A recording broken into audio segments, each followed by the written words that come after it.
तृणमूल कांग्रेस से जिन 3 राज्यसभा सांसदों ने इस्तीफा दिया था, उन्होंने आज फॉर्मली बीजेपी ज्वाइन कर ली है। ये हैं सुखेंदु शेखर रे, सुष्मिता देव और प्रकाश चिक बरैक।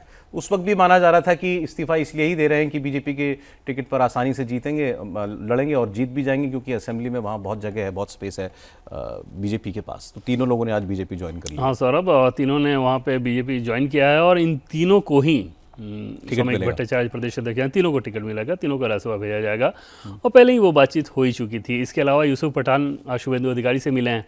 अच्छा। तो ऑलरेडी वो लाइन तो चल ही रही थी और पिछले दिनों ही हमने चेक किया कि जो उनका अलग दल बनाने को लेकर सांसदों का जो कुछ भी था सब स्मूथ है। तो उसमें ये बताया गया कि हाँ, जो कुछ भी उसमें होना था वो हो चुका है।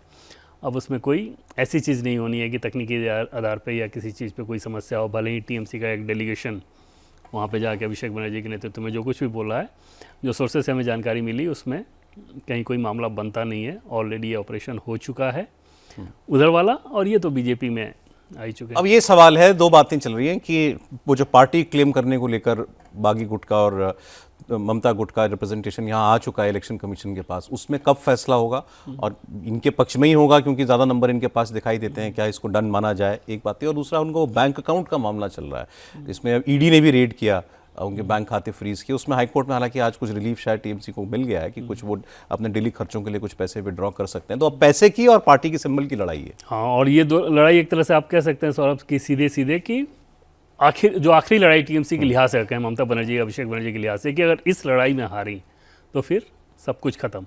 तो उस मोड़ पे वो राजनीति आ चुकी है और अभी जो नज़र आ रहा है वो बगावत को किसी तरह से ममता बनर्जी या अभिषेक बनर्जी ने या उन सारी चीज़ों को कोई पैसिफाई करने की कोशिश की हो, कोई प्रयास किया हो या उसका कुछ रिजल्ट आता हो, वैसा तो नज़र नहीं आ रहा है।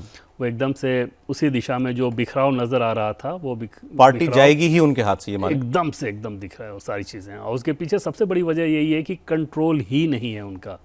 एक जो ग्लू होना चाहिए था ना जोड़े रखने के लिए, वो ग्लू पॉलिटिकल पार्टी में टीएमसी में अभी तो उन्होंने जिसको प्रदेश अध्यक्ष बनाया उन्होंने ही छोड़ दी पार्टी, अभी जिनको बनाया। यही समस्या आप सोचिए कि नाराजगी इतनी ज्यादा है काम करने को लेकर, और ये नाराजगी सौरभ अभी जैसे बहुत लोगों को समझ में आ रहा होगा चुनाव नतीजों के बाद, नाराजगी हमें पार्लियामेंट में सेशन के दरमियान जब टीएमसी के लोगों से आप बातचीत कीजिए तो चुनाव से काफ़ी पहले से वो समझ में आ रहा था। फर्क सिर्फ ये आया कि क्योंकि तब उन्हें नहीं पता था कि बंगाल में नतीजे ऐसे आएंगे, तो इस लिहाज से वो एक डर, एक भय, वो सारी चीज़ें खुलकर रिकॉर्ड पे सामने नहीं आ रही थी। ऑफ रिकॉर्ड वो नाराजगी एकदम से समझ में आ रही थी और उसमें सबसे बड़ी वजह अभिषेक बनर्जी नजर आते थे। जी चले अगली खबर की बात करता हूँ। दिल्ली में अरविंद केजरीवाल के उनके सरकारी बंगले को, जिसको शीश महल कहा बीजेपी ने और उसको बड़ा मुद्दा बनाया चुनाव में, दिल्ली सरकार ने फैसला किया है कि इसको अब एक गेस्ट हाउस बना दिया जाएगा, जिसमें सरकार के अतिथि, चाहे वो देश के लोग हों, अधिकारी हों या विदेश से आने वाले लोग हों, डेलीगेशन हो, उन सबको उसके अंदर ठहराया जाएगा। अच्छा, इस पर ऐतराज़ किया है आम आदमी पार्टी ने और कहा है कि आप तो म्यूजियम बनाने वाले थे, तो गेस्ट हाउस का मतलब क्या है? आप कहते थे इसमें बार है, स्विमिंग पूल है, इसमें ये सोने के कमोड लगे हुए हैं, तो ऐसी जगह को आप सरकारी गेस्ट हाउस कैसे बना सकते हैं? हाँ, उसमें तो बहुत सारी चीज़ें पिछले आप विधानसभा चुनाव से पहले का अगर देखें सौरभ, तो दिल्ली के विधानसभा का जो पिछला चुनाव था वो शीश महल के इर्द गिर्द ही बुना गया था, प्लस लीकर पॉलिसी जो आई थी, बहुत डैमेज किया था, इसमें बहुत ज़्यादा डैमेज किया था। और वो उस डैमेज की सबसे बड़ी वजह ये थी कि चलिए अंदर क्या क्या है, कितना है, वो अलग अलग दावे उसके लिए हो सकते हैं, लेकिन जितना दिख रहा था वो अपने आप में अरविंद केजरीवाल के जो अपने दावे रहे हैं राजनीति में आने के बाद को लेकर, वो इससे इतना ज़्यादा कॉन्ट्राडिक्टरी था कि वो नुकसान पहुंचाना ही था। सामान्य तौर पे अगर आप देखें तो मुख्यमंत्री निवास और इस तरह की चीज़ें या बाकी केंद्रीय मंत्रियों के निवास में कुछ अच्छी चीज़ें हो सकती थी, लेकिन इसने तो सारी सीमाएं तोड़ दी थी। इनमें जो अलग अलग खर्च, अच्छा बाकी सब चीज़ वो जो कहें कि ये कहाँ है वो कहाँ है, जो PWD के खर्च वाले कागजात में जो सब कुछ है उसको तो डिनाई नहीं किया जा सकता ना, कि कौन सी चीज़ आपने कितनी महंगी लगवाई, इसको कितना खर्च करना पड़ा, एक्सचेकर पे कितना बोझ पड़ा। उसके बाद जब बीजेपी की सरकार आ गई तो अब स्वाभाविक तौर पे सबसे बड़ी समस्या ये थी कि अब इसका क्या जाए। मुख्यमंत्री ने मना कर दिया, हम इसमें रहेंगे। मुख्यमंत्री मना किया कि रहना नहीं है, और रह भी नहीं सकती थी जब इतना नैरेटिव आपने खड़ा किया है उसी आधार पर। तो दूसरी एक चीज़ हुई कि तोड़ दिया जाए, तो फिर तो समझ में आया कि अगर इतना पैसा खर्च हुआ है, करदाताओं का पैसा खर्च हुआ, तो इसको तोड़ने का क्या मतलब है। तो अलग अलग मंथन चलते रहा था।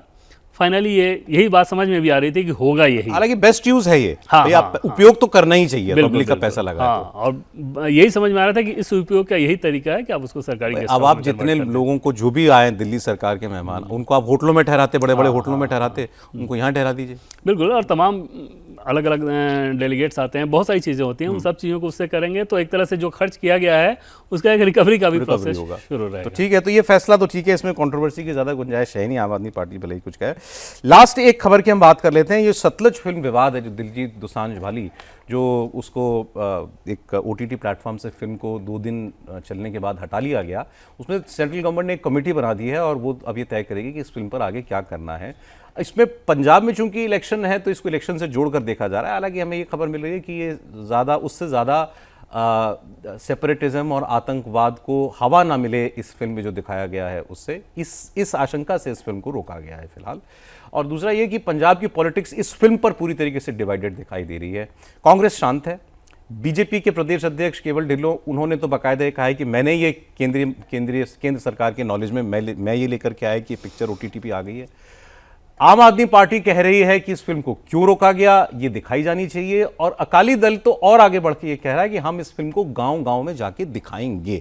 इसमें कोई शक नहीं है कि वो फिल्म एक तरीके से आतंकवाद को और सेपरेटिज्म को की भावना को बल देने वाली पिक्चर है, इसमें कोई शक नहीं। तर्क वैसा ही था सौरभ कि एक ह्यूमन राइट एक्टिविस्ट के जो एक्टिविस्ट हैं उनके आधार पर एक फिल्म बनाई जा रही है, उसमें ये दिखाया जा रहा है कि जब आतंकवाद को क्रश किया गया था तो जो इनकाउंटर हुए थे वो ह्यूमन राइट एक्टिविस्ट जो हैं वो ये दिखाते थे कि निर्दोष लोगों को मारा जा रहा है, उसी फिल्म को उस रूप में ये ग्लोरीफाई किया जा रहा है।